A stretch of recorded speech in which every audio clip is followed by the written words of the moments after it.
વિનાશ કિચનમાં મારા સબસ્ક્રાઈબર્સ અને વ્યુઅર્સને મારી યુટ્યુબ ચેનલ પર નવા વિડીયોઝ માટે સ્વાગત છે। આજે બનાવીશું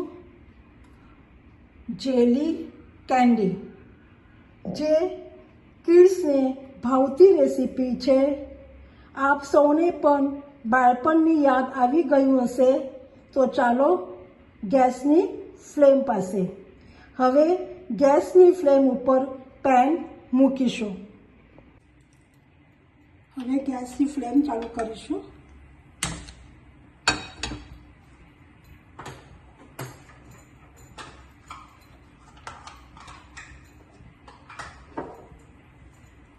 એની અંદર જે ખાંડ છે એ નાખીશું। ખાંડ નાખી દીધી છે। અડધો કપ પાણી,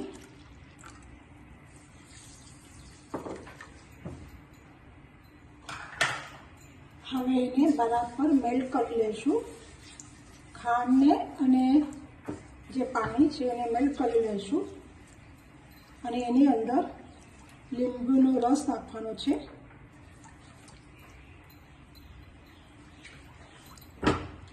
એ બરાબર રીતે મેલ્ટ થવા દેવાનું છે। ખાંડ છે એ બરાબર મેલ્ટ થઈ ગઈ છે અને ગેસની ફ્લેમ ઓફ કરી દઈશું।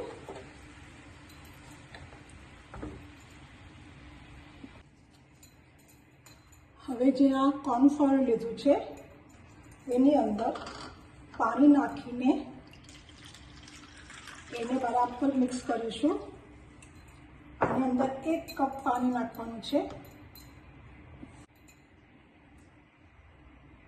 આની અંદર 1 કપ પાણી નાખવાનું છે। તમે 1 કરતાં દોઢ કપ પાણી નાખી શકો છો, પણ હું 1 કપ જ નાખેલું છે।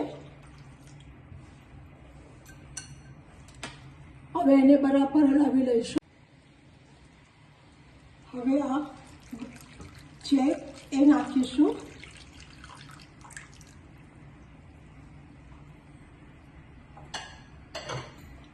અત્યારે ગેસની ફ્લેમ છે એ ફાસ્ટ મૂકવાની છે અને સતત હલાવતું રહેવાનું છે, જેથી નીચે બેસી ન જાય જે કોર્નફ્લાવર છે તે। અને પછી થોડું ઘાટું કરવા લાગે તો ગેસની ફ્લેમ એકદમ લો કરવાની છે। તમે જોઈ શકો છો અત્યારે હું ગેસ થોડો ફાસ્ટ રાખ્યો છે। જેવી રીતે ઘટતું થશે તો હું તરત જ એને લો કરવા મૂકી દઈશ ગેસની ફ્લેમ। અને આ લો ગેસની ફ્લેમ ઉપર જ કરવાનું છે।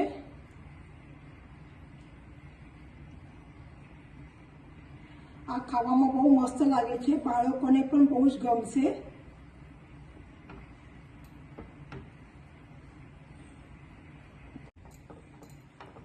હવે હું ગેસની ફ્લેમ સ્લો કરી દીધી છે। ગેસની ફ્લેમ સ્લો કરી છે, તમે જોઈ શકો છો। એને સતત હલાવતું રહેવું, નહીં તો અંદર લમ્પ્સ પડી જશે।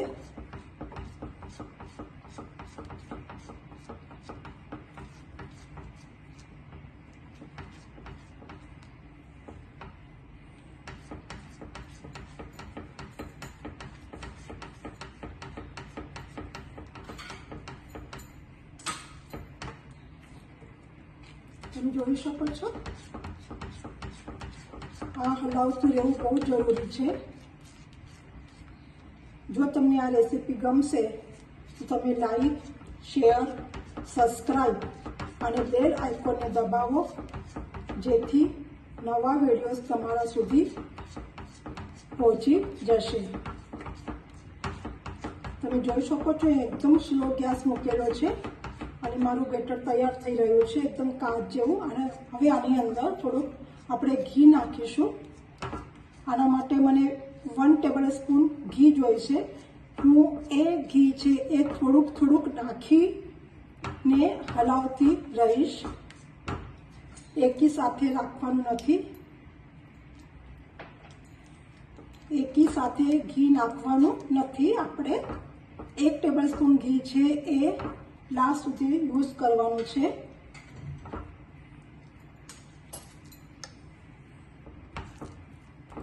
આનામાં ગાંઠિયા જેવું નહીં પડવું જોઈએ, એ તો ખાવામાં મજા નહીં આવે.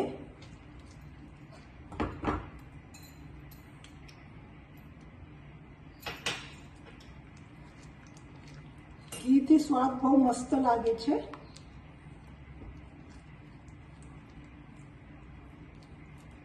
કાચ જેવું લાગશે આ. આના અંદર ચપટી મીઠું નાખવાનું છે. બહુ નાખવાનું નથી, જસ્ટ ચપટી નાખવાનું છે.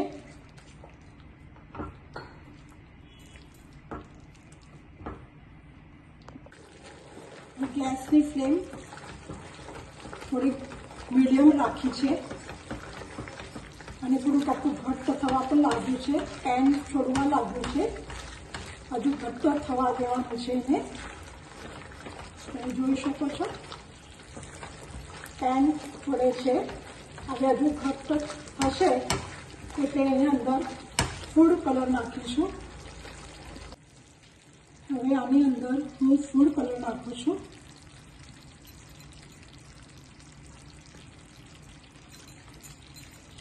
યલો કલર છે મારો. તમે ગમે તે કલર નાખી શકો છો.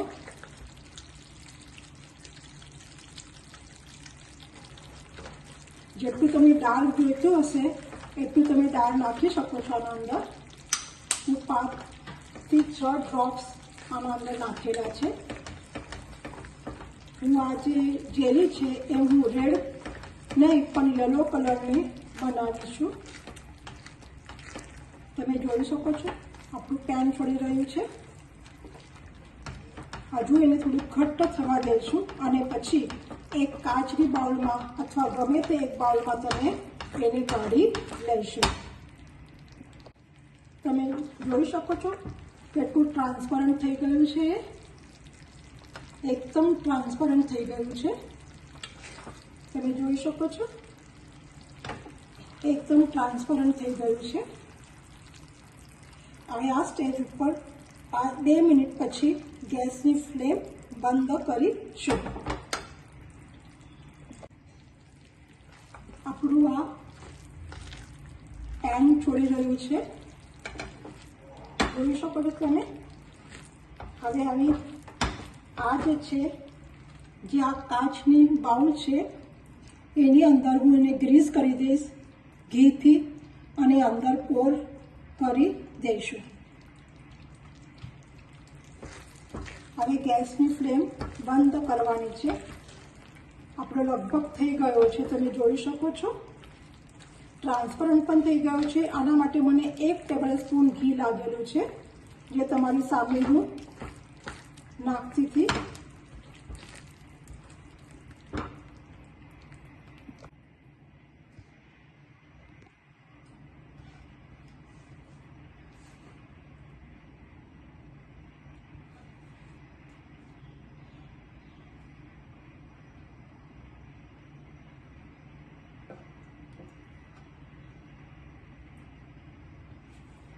તમે આની અંદર કાજુ બદામના કટકા પણ કરીને નાખી શકો છો.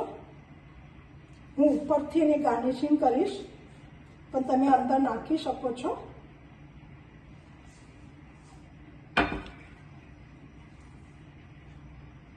તમે જોઈ શકો છો. હવે એને ઠંડુ કરવા મૂકીશું.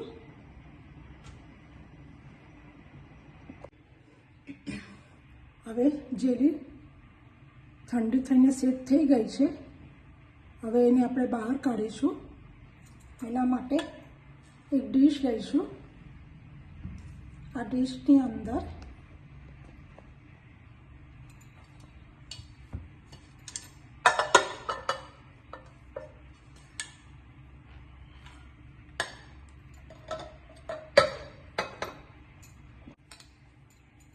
તમે જોઈ શકો છો.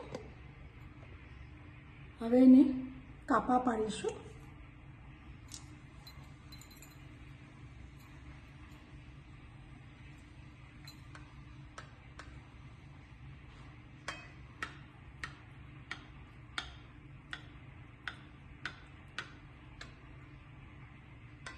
મોટા મોટા પીસ કરેલા છે.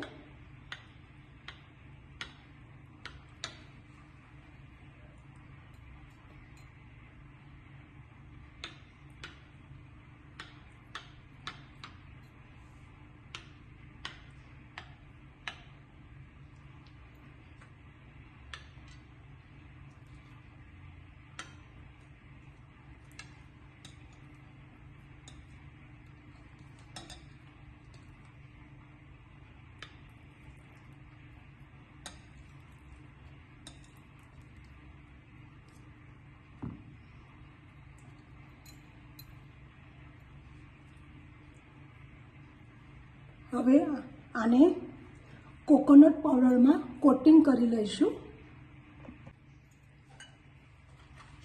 તમે જોઈ શકો છો આપણી જેલી તૈયાર થઈ ગઈ છે.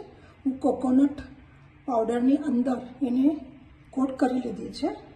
જે તમે જોઈ શકો છો આવી રીતે એના પીસીસ કરીને જ્યારે પણ તમે આ ડીમોલ્ડ કરશો ત્યારે એની નીચે પ્લેટની અંદર પહેલાં તમે કોકોનટ પાવડર છે એ સ્પ્રેડ કરો અને એના ઉપર પછી તમે એને ડીમોલ્ડ કરો, જેથી પ્લેટને આ જે જેરી છે એ નીચે બેસી જશે નહીં, ચોંટી નહીં જાય. હવે આના કટકા આવી રીતે કરી લીધા છે અને કોટિંગ કરી લીધા છે. તમે જોઈ શકો છો આના અંદર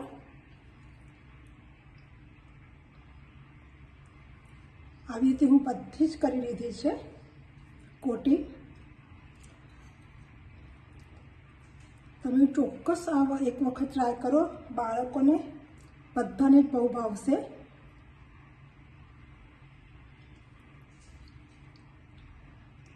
થેન્ક યુ ફોર વોચિંગ.